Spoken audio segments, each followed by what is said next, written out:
Welcome to another episode of Holy Homo Healing Hour.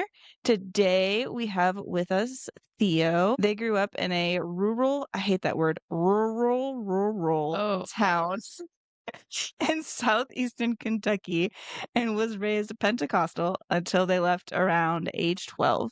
Ever since then, they have found themselves through being an artist, exploring their gender and sexuality, finding new spiritual ways to connect with the earth, and by creating their own found family with the people they love most. They currently live in Louisville, Kentucky. Did I do that right? yes, nailed it. Yeah. With their with their partner, roommate, and their 3 cats. Oops, not I, it's you. Hang on. They spend their time making art, joining the community for rallies and protests, and being a source of encouragement for those around them to find their most genuine selves. We love that. Yay. Welcome, Theo. I feel so welcome. Uh, Good. You should. Every time we say welcome to our guests, I want to sing the song. I want to sing the She's a Man. The welcome to Olivia. Welcome, welcome, welcome, welcome. I want to do the whole thing. Yeah, we are very excited that you are here because we know a little bit of your story and we know that it be cray cray. Obviously, you can share as much or little of it as you want to, but yeah, It's gonna be a fun time. it's going to be a fun Oh time. yeah. You want to start? You want to start the questions? Well, first, will you just start by telling us a little bit about your religious background? Let's jump in there. That is where we usually sound start. good? Let Yeah. go. Yeah, okay.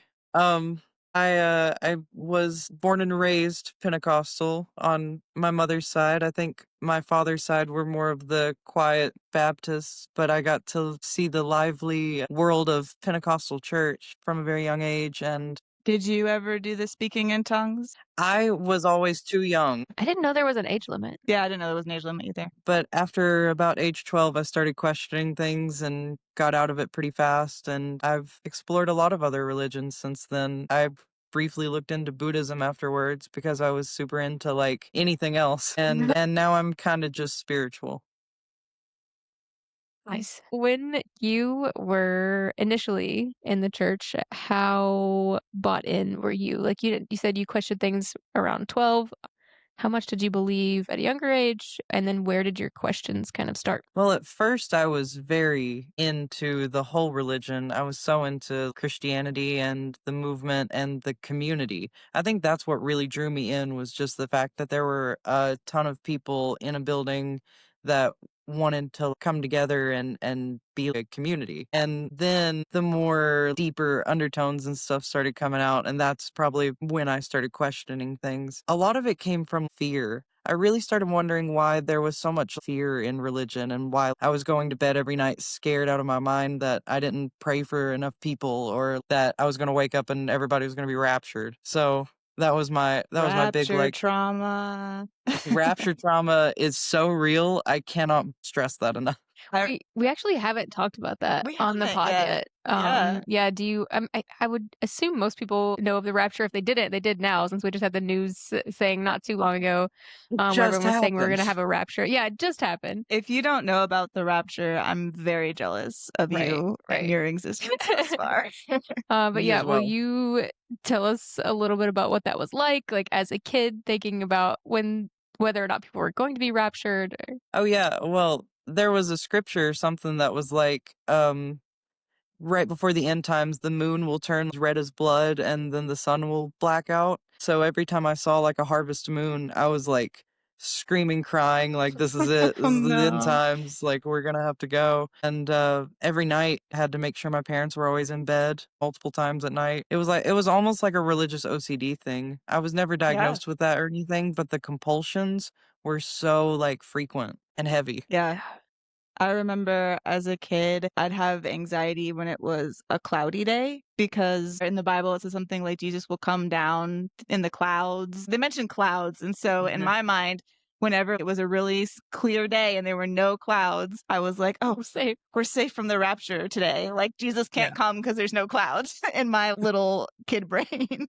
So funny because I was such a goody two shoes that my fear for the rapture was everyone else is not ready. Like, I am ready.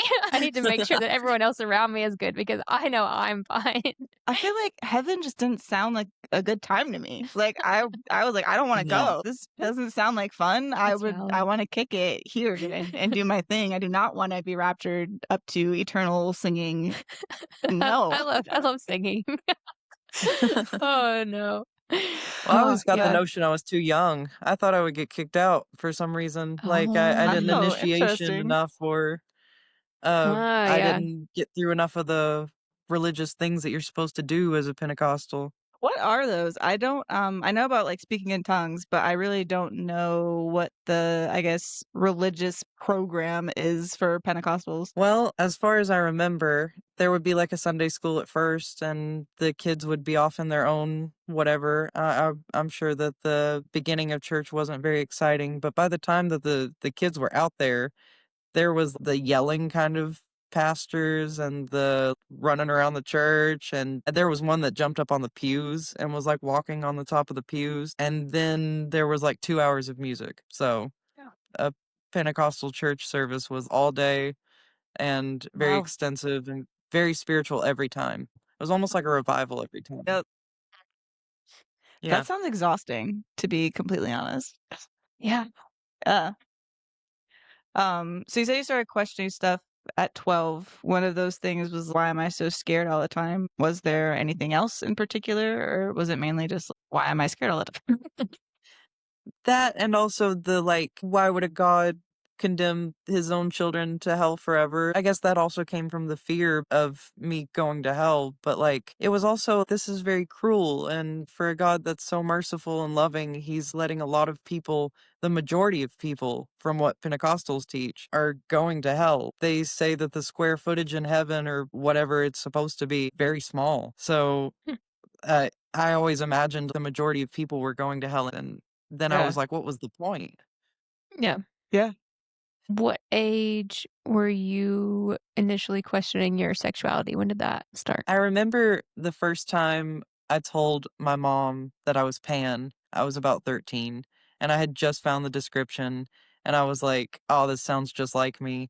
And I still kind of relate to pansexuality. I think my sexuality and my gender is very fluid. Both of them are very shifting, and I just let it do what it does. But I remember telling her I thought I was pansexual, and she immediately brushed it off and was like, no, that's not true. That can't be true. You went to public school, right? You never went to like a religious school? Okay. So I'm guessing people, I mean, you're younger. So was that like discussed more in public school? Were there queer people in your school, or no? Because Not now at the one Small that I went town, to. small school. Very Yeah. small. yeah, yeah, that makes sense. When you were initially starting to figure things out and question things, were you of the mindset, oh, the rest of the world has caught up? The rest of the world is okay with this, but it's just my small town that's kind of behind? Well, at that age, I was also really getting into the internet community. I was a Tumblr kid, and I was always on social media and stuff. So there was a community for me. I just felt like it was very far away. It felt like it was Okay. in another world that I could just access through like a computer. And everything in reality that was in my hometown was kind of the norm that I thought I would have to experience. Yeah, that makes sense. Do you want to talk about your gender and sexuality? You were saying that was fluid. You want to expand on that? Right now, I'm very transmasculine. I'm currently taking testosterone, and I'm really taking that transmasc journey like all the way. And I think that'll probably be something I stay with because I enjoy the androgynous way that it has made me look. But I know that I'll have feminine days, and I know that I'll have both days, and I'll have none days, and I'll have something in the middle. And I really just let the day kind of pick it. And also, people are really cool with pronouns because you can say one thing, and if they call me she, I'm like, word. If they call me he, I'm like, awesome. If they call me they, I'm like, great. So that's a great thing about fluidity. That's so funny. I'm the opposite of that. I'm agender, so gender just like, I feel the same in that if you use any pronoun for me, I'm just like whatever, because gender just doesn't exist in my mind. I do prefer they them, but it doesn't matter. the thought that gender is so fluid for you, and for me, it's just not even a concept in my reality. It's just different ends of the spectrum. Mhm. Yeah, it's almost like it's a nice little misunderstanding if I get misgendered. It's like, "Oh, Yeah, yeah. really? You think so? Look at you. Look at you reading into What? things. You think that about me? Cool." How has embracing the transmasc side been for you emotionally as you're feeling more yourself? And also, how has that been for people from home? What are reactions to that? I have been very happy. Uh Mm, Particularly with, like, the changes in my body and the changes in my voice and the changes in my mood have just mm, been way better. I feel like when I had a more female period and I had, like, that monthly cycle, it was so stressful and harmful to my mental health, and just having that mm, removed alone has been a game changer. As for my family, we weren't gonna tell my mom at all. She was just going to find out naturally. And she found out because one of my bills were accidentally sent to the house. And she called screaming and crying and saying that it can't be true, that all this is happening. And it was kind of expected that she wouldn't take it very well. But we just talked. I mean, I laid it all out. I was like, this is how it's going to be. This is who I am. If you want to stay in contact with me and if you want me to still be your child, that's something that you got to do. But I'm open to that and I'm willing to be still. And right now we're still pretty rocky. She's still doing the thing that she did with my pansexuality where it's just like, no, that's the thing you made up. So we're pretty rocky, but it's just something that I think we're gonna either get through or not. yeah. Yeah. I was gonna say your voice does sound deeper than like the last time that I talked to you. So there you go. Sounds good. Yes. Yes. Do you want to talk about your mom and your childhood at all and any of that stuff? Say what you are comfortable with. I just think you have such a unique story. And if you are comfortable sharing it, I think that it could be helpful for a lot of people. I'm assuming we're talking about my intersexuality, right? All of those things. Well, that is actually a pretty funny story because it happened so mysteriously. It all Oh, started with the fact that I have bad knees, and that came from me having a pigeon toed stance when I was younger. My mom took me to a specialist who thought that I was born female and said that as I grow older, my hips will naturally expand or widen, and that should fix my knees. Still don't think that was a very good doctor practice, but I'm not a doctor. I can't say yes or no. But later on in my life, I went to my first ever like adult screening healthcare, thing. And the doctors were like, you have some scarring. This looks like it was from a surgery. And I was like, I'm not privy to any surgeries that I've been through in that area. And we, later found out that I was probably intersex. It's not totally confirmed. It was just doctors looking at me and being like, hey, this looks like a surgery. And it's something I've never brought up just because I feel like between my mom and me, it would just cause a fight. It looks like it's something that she's wanted to keep secret, but it's also something that I've been exploring personally. It totally makes sense now why I never really fit in with 100% female traits. I didn't, bloom the same way that teenage girls did at my age. And a lot of things started adding up. And I was like, wow, this is a really big secret that's been kept from me. And I'm an adult now, and I'm just now realizing that I was intersex at birth, not female. that's so heavy. I can't even imagine that. Oh man. Do you think you'll ever confront your mom or talk to your mom about it? Or is that just something you're like, nope, not even worth it. Not gonna go there. I'll never do it, but she's Yeah. got people around that are always on social media checking me out and watching me and stuff. They might see this podcast, they might hear this. It's so true, though. I know we say this in jest, but small towns, and there's always someone who's just like waiting for that little piece of gossip to send and just to be the one to have the gotcha moment. So, yeah. Yeah. Uh, Yeah. And I'm willing for that to uh, happen. I'm so open with my gender and everything now. If it does happen, that's just a conversation that needed to happen. And if it doesn't happen, then that's something she never wanted to bring up. do you have other experiences with people being like, "Oh, I'm watching you," and taking things back to your mom and doing that Absolutely. fun thing? Yeah. My mom frequently knows every haircut that I get. She knows every time that I post something on Snapchat about my partner. She is vehemently against it. She hates the idea that I'm posting about being gay or being queer. And we don't know exactly who the little bird is, but there's people in my family that are on my social media, and I'm pretty open. I don't really care, and I'm not gonna censor myself. So Right. it'll come to pass. When I finally did come out to my mom, the relief of being able to be open all the time on social media, whatever, was so nice. So it's Yeah. good that you're just at the point where you're like, yep, whether you approve or not, I'm able to be open and I post what I want and deal with it. Because that's such a nice, that's a nice place to be at. Finally, for me anyway, it was a very long time to get there. And I feel like you as a person have always been ahead of the curve there with being more solid and knowing who you are. Where does that come from? Did you have role models there? Was it the internet community that was giving you the support there, or what was it? Because I'm sure there were not that many in Appalachia. I think a lot of it was online, and I think a lot of it was my own sense of myself. I'm very vocal about the things that I like and dislike and want and don't want. It would confuse me to try and shape my beliefs based on anyone else's, so I really try not to. Um, in order to not get confused, and therefore I have a very me-centered worldview in a way that helps me be myself without anyone Yeah. else kind of breaking that down. But we do have some queer people in my family, and you were one of the people that really inspired me to be myself. I Aw, really looked up to you Thanks. as a kid. Thanks. to our listeners, they're talking to Carrie, not me. Carrie's the gay cousin that blazed the trail. I don't feel like I was. Was I? I don't Were you know. first? Was I the first Well, I one? think it How? was just so shocking because you went from very Straight religious to very Carrie. Yeah, the missionary to lesbian pipeline is not one that's more often spoken about. Yeah, Oh my gosh, it's yeah. so funny. that makes sense. That makes sense. The drastic change there. We joke all the time whenever I see pictures of Carrie from back then, like I hiss. I'm like, straight Carrie.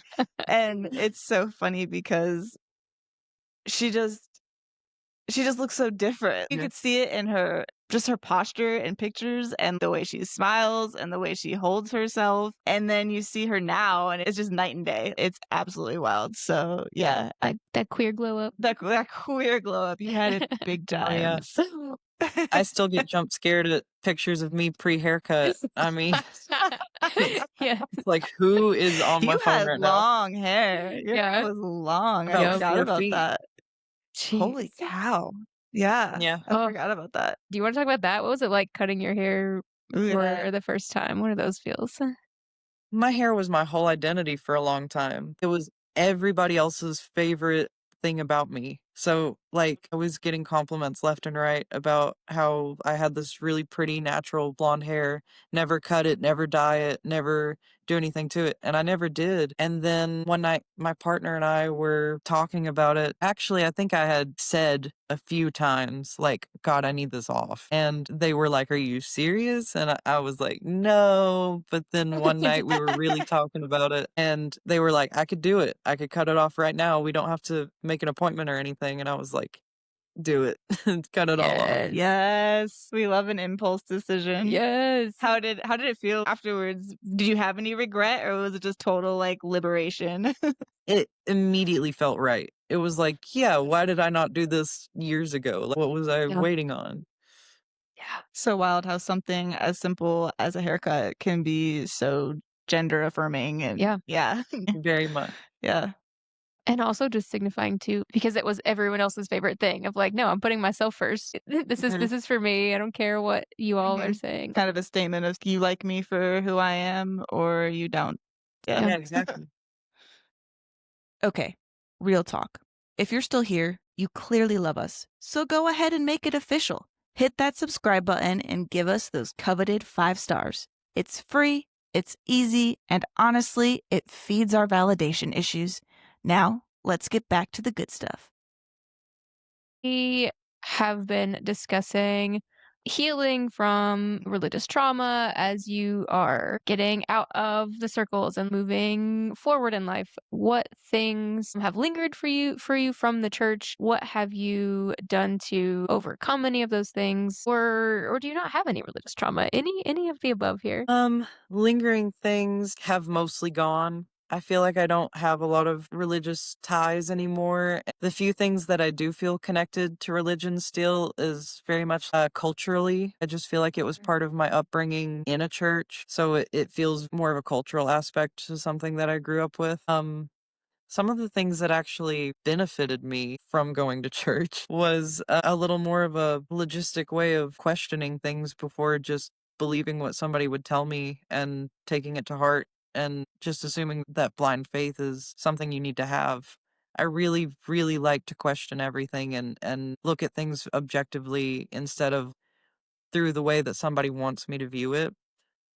And I think I had to go to church to kind of figure that out, to know that that was something I never want to fall into again. I think in the church it was more don't question things too deeply. There's a certain level of things that you're not supposed to know that only God is supposed to know, and you're just supposed to have that blind faith for it. And I could not blindfold myself and trust fall like that. It didn't work for me. I had to question it. I know you don't speak for every Appalachian, but this is another area that I've been thinking. Do you think with ties to church as a culture and ties to family as well, like that's my kin, are there areas where it's harder to break those connections culturally? Or did you have any issues that felt more complex there? There are some cultural aspects that are harder for me to really let go of. Again, the thing that got me really into the church was the community. And sometimes I'll still see churches gathering and I think to myself, it would be nice to be able to walk in there and sit with people and hear good messages like stuff about Jesus and things that he wanted and the kind of better side of Christianity. And I find myself kind of wishing that there was some sort of queer oriented, and I'm sure that there are probably in Louisville or Unitarian, yeah, that kind of church. Mhm. But I haven't really searched into it much. It actually is something that I've been interested in though. Just finding some sort of cultural like loving community that is also maybe church adjacent. Yeah. We found out at the past 2 Pride events that we've been to is there are atheists, not saying you're atheist or you need to be, but there's atheist chapters that have been cropping up with booths where they actually meet and have a community and like an email list. And I think they meet like once or twice a month and they do things. You still get that sense of belonging without necessarily the religious pressure. I feel like Louisville might be a big enough place where they might have one of those just as a non-religious community type of a thing that maybe you could look into. Little plug. Yeah. Little plug, you know. I actually have a question. More for Carrie, because I feel like you were in the Appalachias at this time and it's the season. Did you ever do the Journey Through Hell? Yes. Oh my God. Yeah. What? Did you? What Oh is my God. I that? forgot about this. I'm so glad you brought this up. Oh my God. Yes. Let's talk I about think it's Journey the Through season Hell. for it right now. Oh, it is. Oh, is that like Liberty University has what the heck is it called? Scaremare or something like that? Probably. Is that what that is? Like, Like a haunted house but religious? yes. Okay, talk about it. Go for it. Yes. Oh my God. So were you part of it? Like, did you do it or you just went through it? Just a very big fan, was there every year. for for funsies or for research, what, or just because fear is something that you had focused on? Well, when I was religious and I wanted to be scared by stuff, everything scary was demonic, so we would have to do the Christian version. I was really into the fright side of it, but there was a lot of religious aspects to it that I also went for in the times. I haven't seen what they're doing nowadays. I wonder if it's the same thing or if they've like upped the ante. Tell people what it is. Yeah. I know what it is, but some people might not. Yeah. So the one that I did, oh my gosh, this has been years ago, so I have no idea what they're doing now. I have some guesses. But the one I did was like, it started off like in a church like service, and it was like a judgmenty thing, and like, oh, you're going to heaven, you're all going to hell, and then it was like a judgment haunted house of this is what hell would be like, trying to literally scare people into religion. Church groups would take all their youth groups and go through and like families. And so this Yep. is meant to be a scare you into Jesus horror haunted house. Okay, that's a little different. Okay. I mean, the one at Liberty was a haunted house. They had like clowns with chainsaws and it was, haunted house themed. But as you went further into it, it got progressively more religious and weird. They kind of had like a suicide room, which is so messed up. And like it wasn't blatant, but it was implied. And then they had a mad scientist with like a person whose guts are out, kind of like abortion-y theme, but not outright about it. When you got to the end, every single person who went through would be led into these little rooms. They would hand out tracts and preach to you for a couple minutes and then send you on your way. So it wasn't quite like going through hell. It was like a legitimate haunted house. That was that's Scaremare, and I know they're still doing it. Yeah. Wow. I gotta love I could not religious imagine. scare tactics. Yeah. The ones that you remember, were they similar? Like you start with the judgment, you go through like hell. What were the ones that you remember? Well, the big thing you're forgetting is it was a hayride. It's a haunted hayride. So you're on it's the a hayride. you're on the back of like a trailer, like with like hay and hot chocolate and stuff, and you're being like wheeled through this foresty area. So they lulled you into a false sense of false security. This is so serene. And then Yes. they're like, you're going to die and go to hell. And what I remember is it starts out with like a main cast, like you got your group of people that you get introduced to, and some of them are going to church, and some of them have decided to go to a party, and these people are going to do bad things. And later, one of them dies in a drunk driving incident, and then you start to go through hell, and you start to see what would happen if you did decide to go party instead of going to church. And this my is partner actually brought psychological this up. torture. Yes. Yeah. My partner actually brought this up to me. I had totally forgotten about this part, but I remember it was very scary. There's one scene where a mother and a daughter are hugging each other and they're wearing these masks that look like their faces are all burnt and distorted. And they're like screaming my about God. how the mother didn't teach the daughter about religion. So now they're both in hell and like burning together. And that was a real scene that they would show little kids. Yeah. I'm pretty sure this is illegal under like the Geneva Convention or something. What? I'm so glad you brought this up because yes, this is the stuff I'm talking about though. Like this is the point of the podcast for me is because this stuff has become so normalized for me that I forget that there are entire communities of people who don't know these things exist. Dude, I grew up in like a super high control culty church religion and I can't, that is some next level stuff.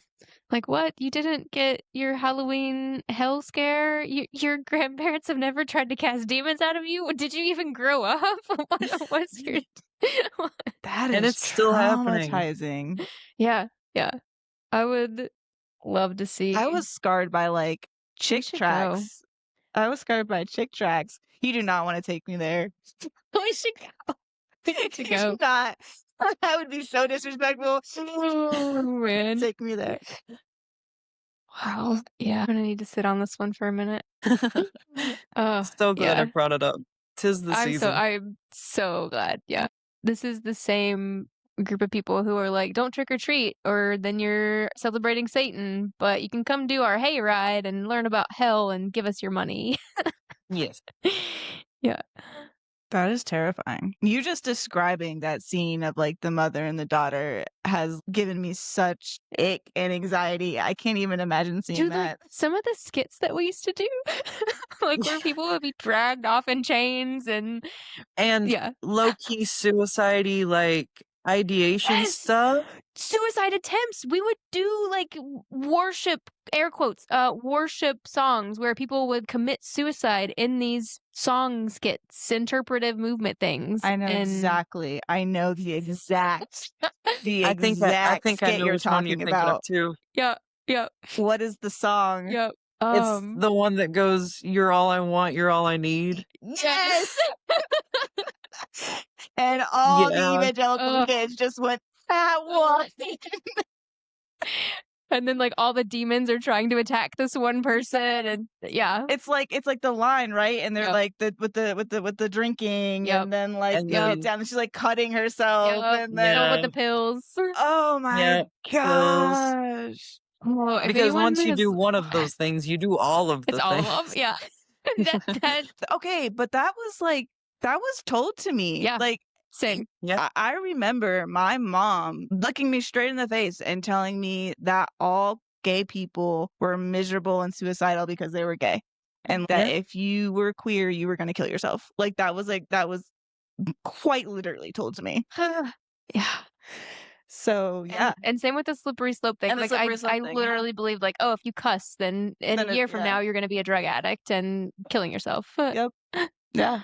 But no, we're fine. Yeah, Oh but my everything turned out gosh. fine. Totally. Yeah, if anyone's listening and hasn't seen that skit, first of all, Don't congrats. look it up. I'm just kidding. But also, yeah, go If you're in a safe mind place, Check you it out. should look it up. With what we have said, I'm sure you can find it. Oh man. Yeah. And like we would do those in schools. How did Yep. we get approval to go into schools and do this stuff? All of the religious-y stuff that I experienced in the public school is wild. If I had kids now, I would be like, absolutely not. You will not be doing any of this. But the queers are the one with the agenda. Yeah. We have the agenda, guys. I remember the first time I skipped a prayer circle at public schools, and I got really, really harshly condemned for it. And I was like, I don't know this person, and I'm not religious. Why would I go to this? But it was very frowned upon to not show up to those things. Can you guys, you both probably can talk about that a little bit? Because in an interview that I had with somebody who also like small town situation, they basically said there really wasn't a difference between going to a public school versus a Christian school because Christianity was so ingrained in the culture. So I guess not you so much, Carrie, because you were straight, Carrie, but Theo. Going to public school, queer stuff aside, did you feel ostracized because you weren't super religious? Yeah, for sure. Like I said, there were like public assemblies where everybody would go to like the gym and gather for a prayer. And I would be sitting there like, this has nothing to do with me. Absolutely nothing to do with me. I'm wasting time in here. If I ever was vocal about that, or if I ever ditched it or something, I got a lot of slack from my classmates. They would be like, that's so heartless. And why wouldn't you go there to pray for that person and stuff like that? It's just, not something I do. Also, from the sports perspective, I remember there being an instance because in the small town where I went to school, before every sports game, there was a prayer, a group prayer or something, and then usually after we would all pray with both teams. And I remember there being a question of like, well, what if we don't pray or whatever? And it was very much like, oh, well, then you're just being disrespectful. You can be part of this without believing in it. If you refuse, then you are being disrespectful to everyone else. That's wild. Yeah, I'm pretty sure I brought that to my team. So shout out to you guys. That was my bad, but yeah, You were the worst. I was. I'm making. I always tease amends. Carrie, and I'm like, I would have bullied you in college. I would have bullied you and corrupted you, probably. Ugh. Hey, I did But some cringy stuff like that in my time too, in my Christian years. It's so funny though because I was very Jesus-y in high school and very much the WWJD kid and the like cheesy Jesus t-shirts. Looking back, I was always like, oh my God, I had to be so obnoxious. I had to be so over the top. But because religion was so ingrained in the schools, the more people I talked to, they were like, no, we just thought you were nerdy. The religious aspect was not even, they didn't even clock that. They more so clocked the like nerdy aspect. It didn't feel over the top, even though in my head it feels like I was super religious. Separation of church and state, alive and well. Oh, okay. Speaking of separation of church and state, that is kind of one of my other questions. So you are currently, I believe, the youngest person that we've had on the pod. Yeah, maybe. Probably. Yeah. So I was curious what it's been like for you to live through the Obama eras with the White House lit up in rainbows and then to get to where we are today. Does that make it more or less hopeful? Where are you at with everything? That's a great question. My first intro to politics was the Obama administration. Like, I was finally old enough to understand stuff Yeah. by the time all that was going on.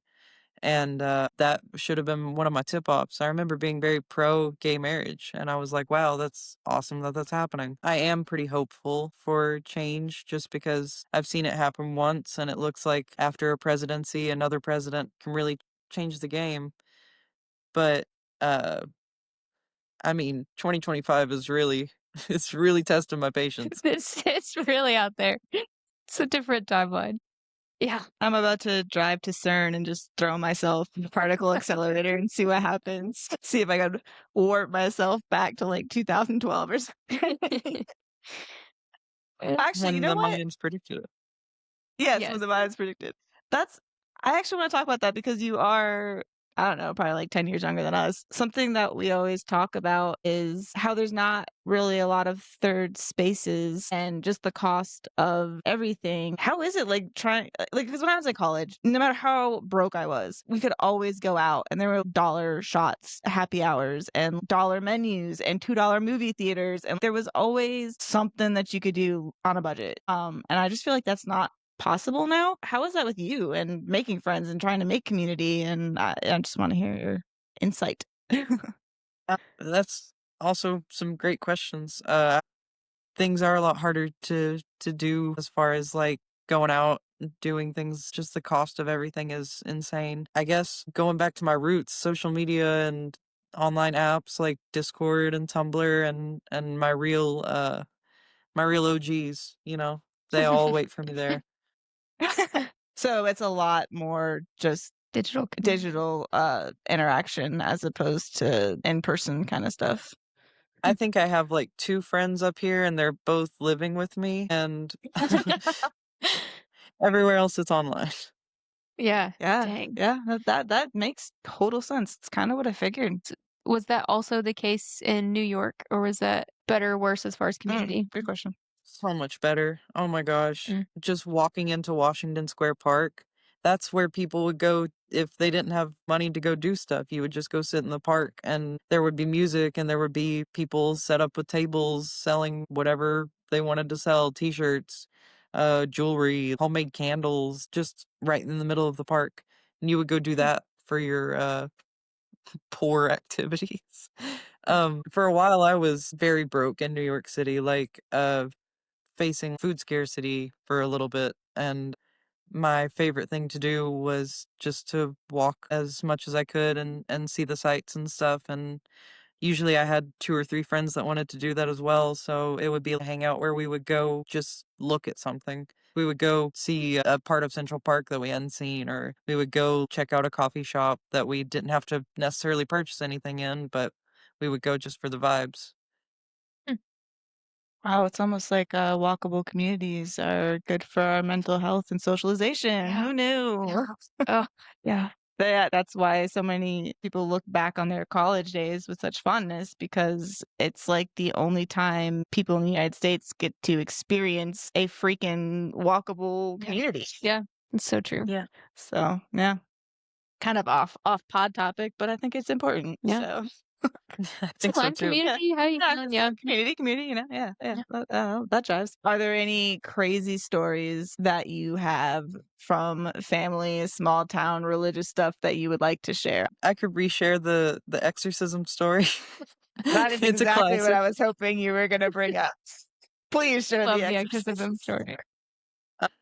Well, when I was in high school, I was about 15, I think. I was walking to a location that I was usually spotted at after school, and Carrie actually was the one to text me or call me or something. And all I remember her saying is like, "Do not go there. They are waiting." And I was like, They are "What waiting. is going on?" Um And at the location that I was supposed to be at, my family and a lot of people were supposedly waiting to exorcise me for whatever reason. I don't know what I did in particular at that point. I don't know what it was for that they really got me. I think actually it might have been for depression because I was really sad at the time, and I think that might be what they were trying to exercise out of me. But I just didn't show up, and I ended up going to a local coffee shop instead. And afterwards, I got in the car with my mom, and she was like, "Where were you? Why weren't you there?" And I was like, I don't know. I just felt somewhere else. Just got a vibe. I just got a weird vibe. Just decided to stay here. I just wonder what that would have been like. Part of me, if I would have had enough resources to save myself, Yeah. part of me wants to see what that would have been like. I'm so happy though that you did not go through Yeah. whatever the hell they were Whatever that gonna was. do.